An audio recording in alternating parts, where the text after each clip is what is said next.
Our next movie is named Child's Play, and it begins with a dying mass murderer, the Lakeshore Strangler, who has studied voodoo and uses black magic to transport his soul into the body of a good guy doll. Catherine Hicks plays the mother, who unknowingly buys the possessed doll and brings it home as a present for her son, played by Alex Vincent. A good guy! I knew it! I knew you'd get me one! Show me how he works, okay? Hi, I'm Andy. What's your name? Hi, I'm Chucky, and I'm your friend to the end. Heidi-ho.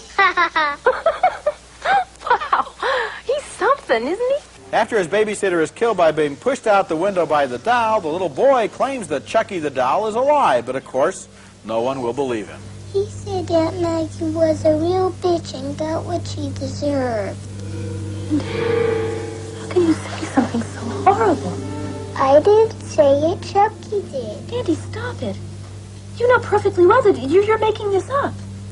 But I'm not. Chucky's alive. Not even Hicks believes her own son until she makes the chilling discovery that Chucky can talk, even though he doesn't have any batteries.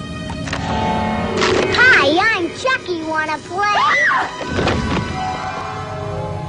Child's Play is a good example of the sort of horror movie that I call the false alarm film, because every time there's a false alarm and then everybody relaxes, then the creature attacks. The movie is well made with convincing performances by Catherine Hicks and little Alex Vincent, and I guess I should also mention they did a good job on the doll. In the early scenes it looks so wholesome, you know it has something wrong with it, and in the later scenes it transforms itself into a truly frightening personality. It was an effective horror film. It wasn't an effect. It was not for me. No, I mean, I laughed at the doll, and I also don't like to have scenes with children in terrorized situations. You remember, you said at the top of the show about how you're sick and tired of seeing priests being used as villains in a way, or their sacraments being tossed around. I hate to see kids in perilous situations. I think it's one of the easiest, cheapest thrills that you can do. Yeah, but this is a plucky little kid, yeah. and he stands up for himself, and he is not just simply running around screaming. He's not entirely. He's given something to do, and he's a pretty good actor. I think that the business, if you want a picture about where a doll comes alive and is really threatening, I think a good film was, a better film was with Anthony Hopkins and Margaret, called Magic a